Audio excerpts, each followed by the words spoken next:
A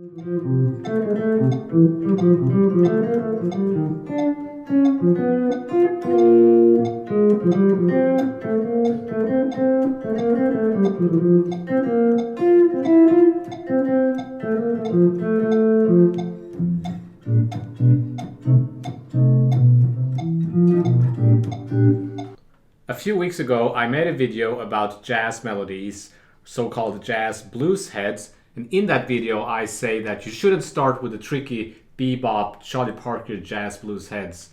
You should begin with, when you're trying to learn to play the jazz blues, you should start with Kenny Burrell and Grant Green, and more guitar-oriented jazz blues heads, if you are a guitarist. But I also make a point in that video that doesn't mean that you shouldn't learn the Charlie Parker heads. It's just that I think it's a mistake that a lot of teachers and students make, is that they start with that. But if you watch that video and you're ready for the next level, is time to learn the actual Charlie Parker and others blues heads that I was talking about. So I got a few of those here, and let's get started, shall we? The first one I was playing there in the beginning of the video is one by Charlie Parker called Au Privav, which I don't know what that means. I don't think it means anything. Comment below if you know what it means.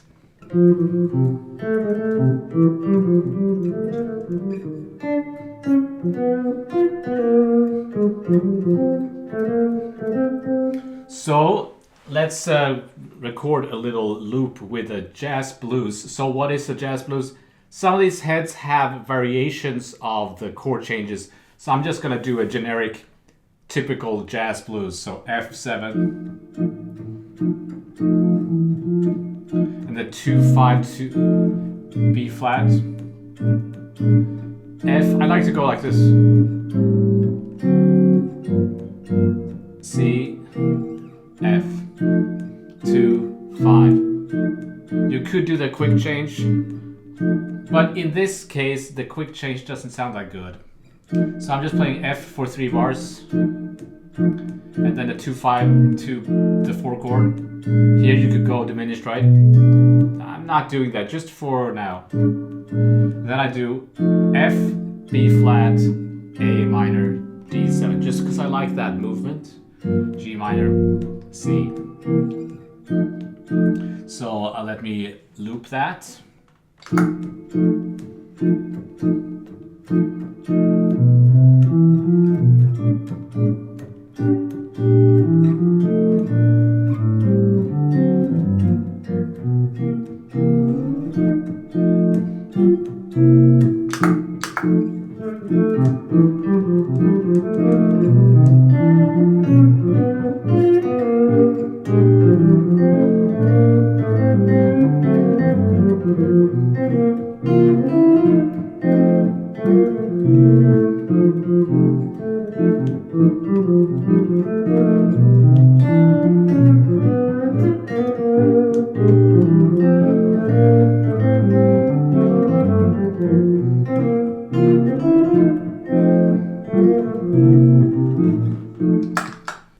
So imagine that there are 3 dimensions. It's the timing, and then it's the pitch, but it's also dynamics, like a 3rd dimension, so you can make certain notes pop out.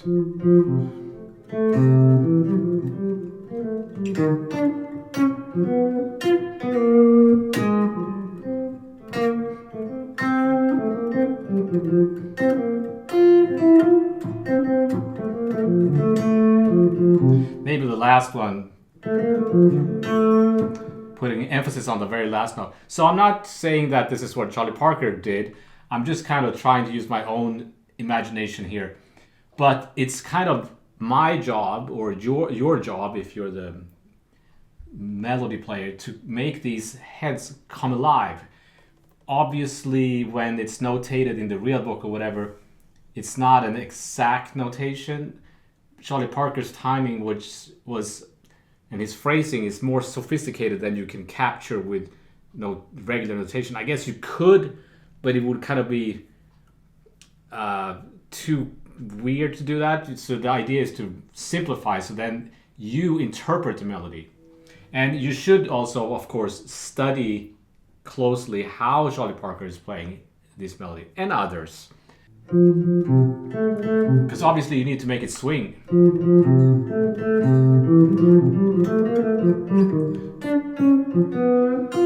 Those notes could be a little bit bent, right?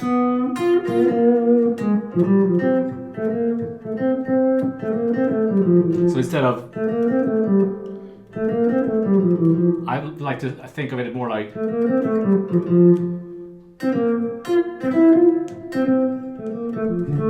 so you can kind of stretch the timing and try to lay back or push sometimes, experiment with different kind of swing feels and see if you can make certain notes stand out from a dynamic point of view, so that it's almost like they're popping out.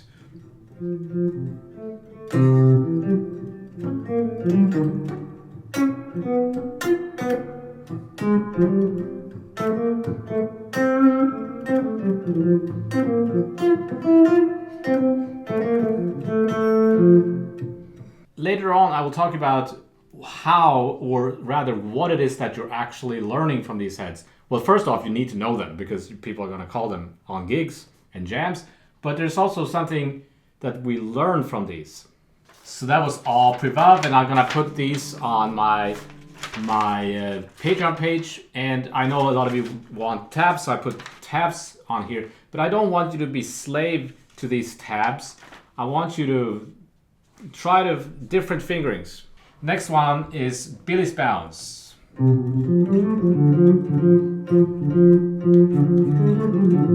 Let's do that one. 1, 2, 3.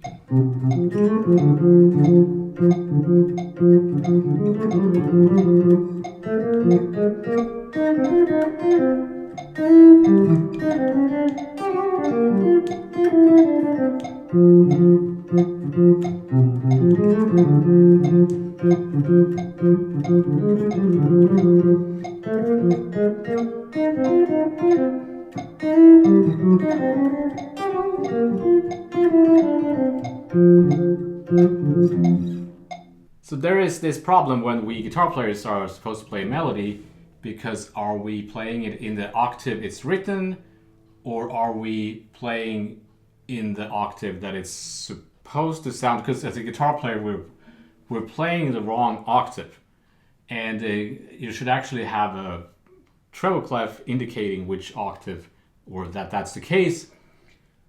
So we're often, when we're playing jazz lead sheets, we play it an octave higher.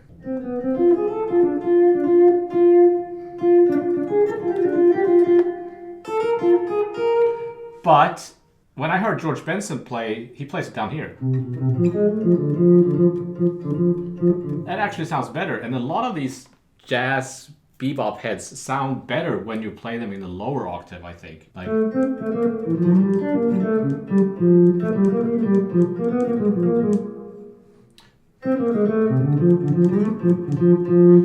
confirmation, I think it sounds better, but most people play it here, most guitar players.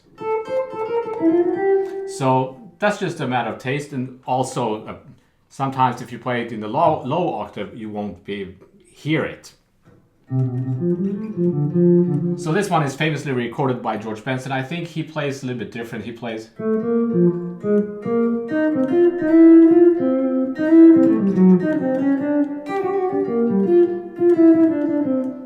He also does these little trills there. But again, that's the kind of stuff that you can add yourself. So don't be afraid to kind of change notes here and there. Jazz musicians, it's not like classical music. You're allowed to change it around unless you're going to play it with a horn player or another instrument. Then you want to make sure that you're on the same kind of page. So certain phrases you could, for example, you could exaggerate the swing.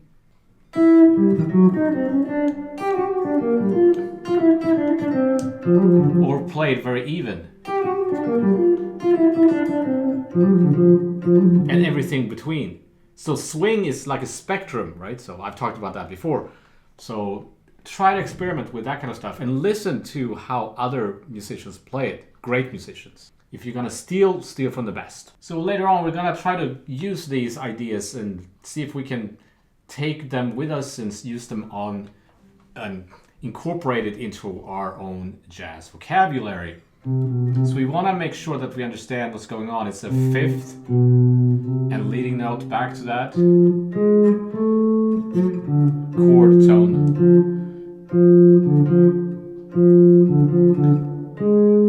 The third, right?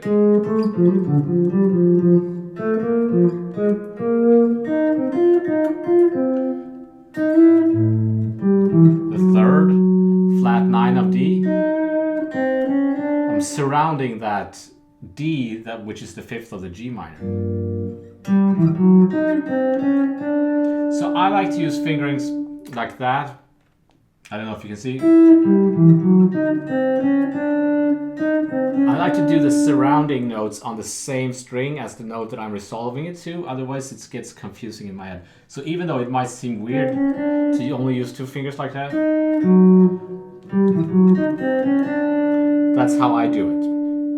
But I also play a lot of Django Reinhardt stuff where you use your 2 first fingers like that.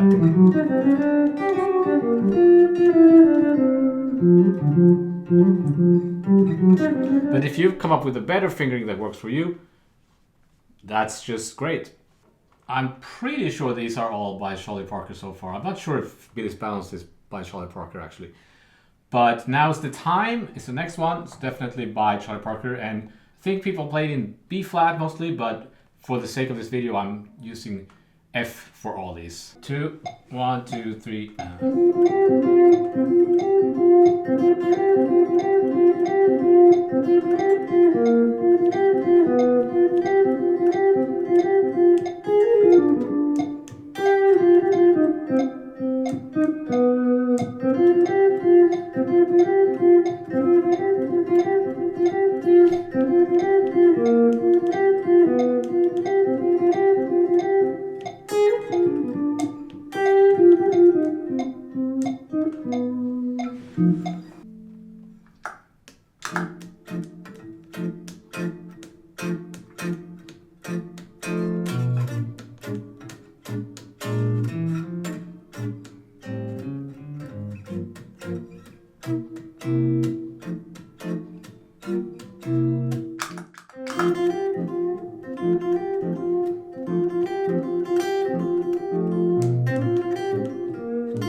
Now I'm going to try to play the same rhythm, but improvise, playing other notes randomly, but I'm gonna try to stick to this specific rhythm. Let's see how that goes.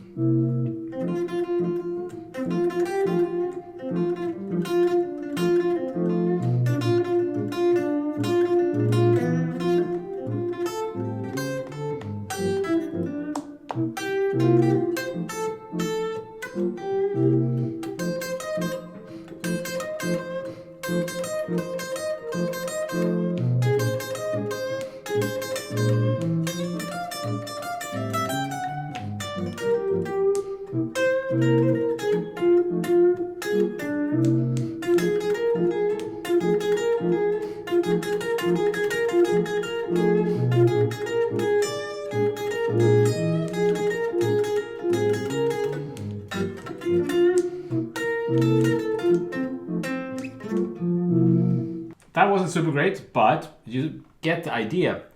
I'm forcing myself to play whatever comes to mind, and I try to keep that rhythm in my head, which is very hard to do actually. So I think what he's playing.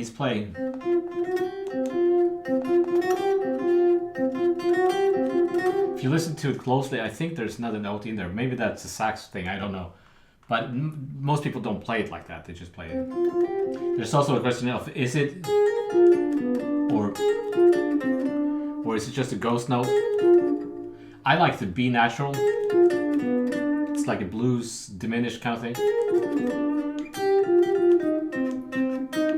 That note is also really funny, the B on the C7. So I think he's just thinking kind of Lydian dominant there. is kind of, I think, it's like that blues note. Here you can also kind of exaggerate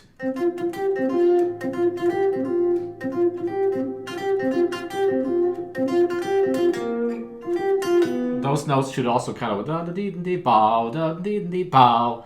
You know, think of a drummer do ba da do do ba dee ba dee bow da ba dee dee bow. That's the kind of stuff that we're learning from this. Is that bebop? People often talk about this kind of, you know,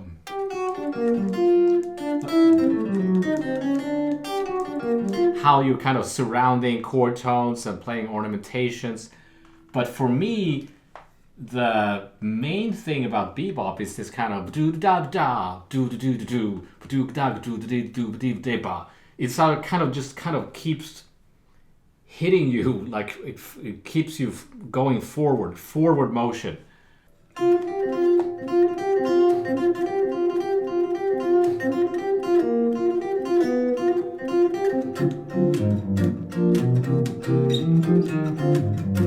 It should have that drive, right? That's what we're learning from this. So that's why it's a good idea to take these rhythms and try to improvise to get kind of inside the head of Charlie Parker, how he thought about these kind of rhythmic ideas, I guess. Next one is Tenor Madness, so that's actually by Sonny Rollins. I hope I'm saying this right.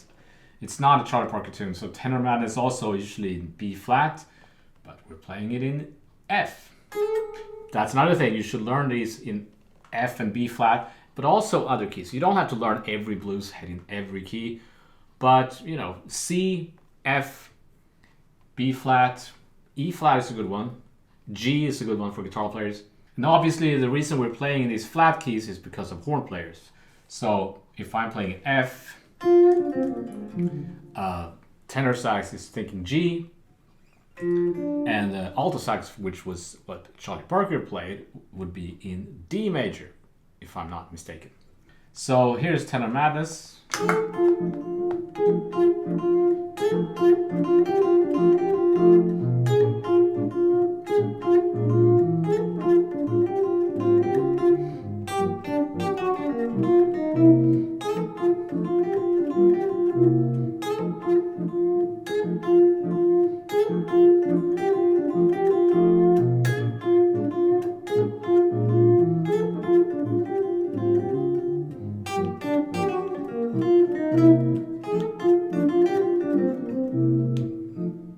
Here it works really good with the quick change.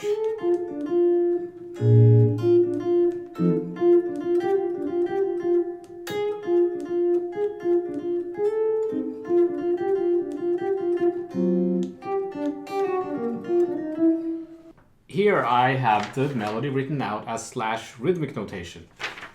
And I'll put this on my Patreon page as well, but you can do this with any bebop head and try to see if you can play that rhythm. Could be just one note.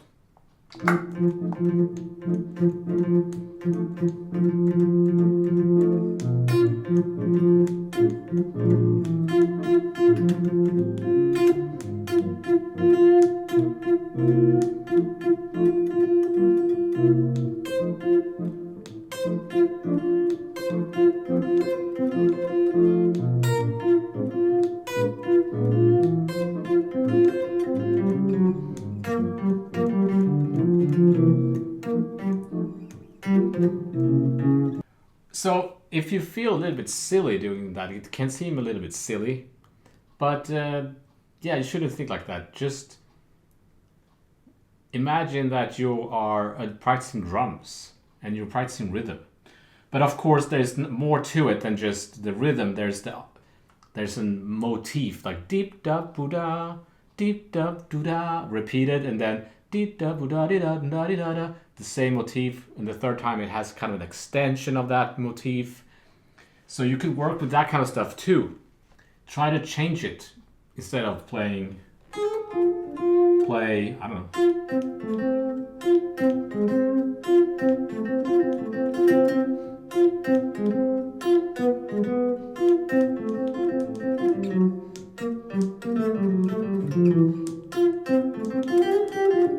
So you don't have to play, you know, be a slave under that rhythm. It has to be that rhythm. You can, but you base your solo on that kind of rhythmic idea. As an exercise. Lastly, we have Swedish Schnapps. Who can resist a title like that? Since I'm Swedish, I kind of have to include this tune.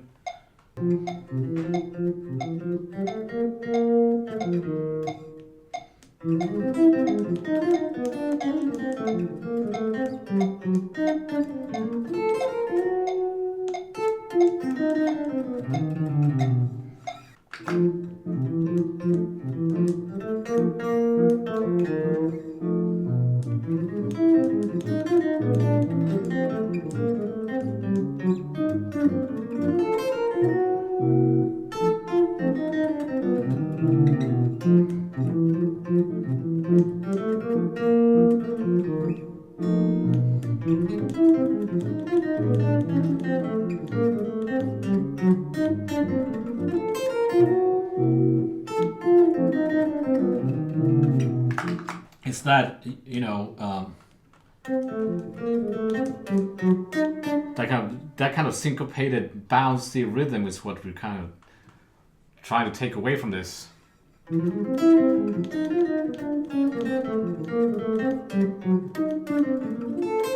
That's actually a pretty good jazz lick. I like to do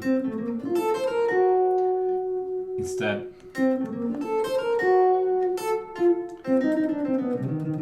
That's also a great lick.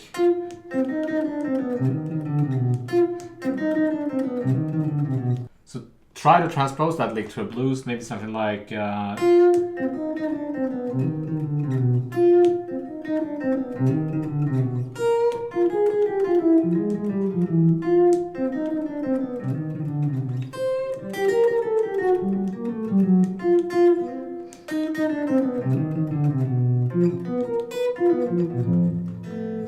lot of these melodies also have hemiolas in them, so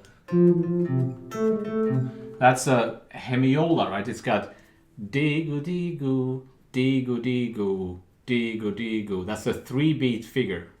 Da bu di bow, di bu di bow. But in 4/4, which means it's gonna fall on different beats of the bar. So 1, 2, 3, 4, 1, 2, 3, 2, and so on.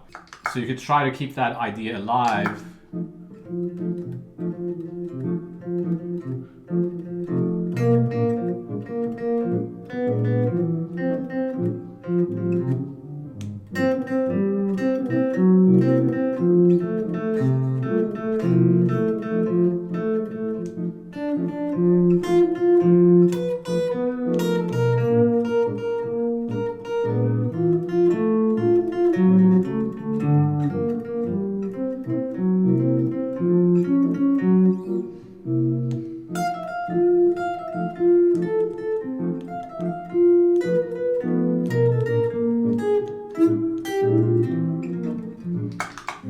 And if you find that too hard to do over a blues, try just maybe one chord.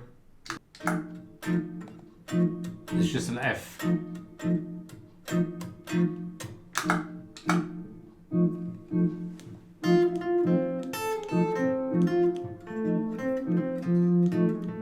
So I'm just going on the chord tone, chromatic, leading tone back to another chord tone.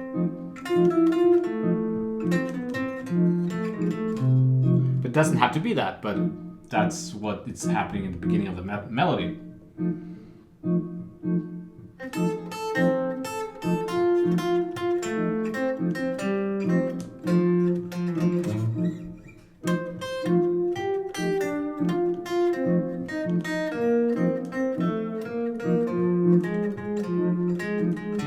Maybe blues.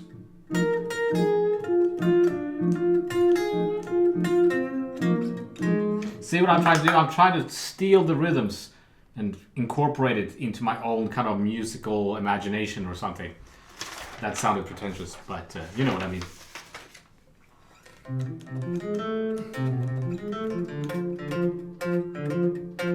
That's also a hemiola. That's a group of 3.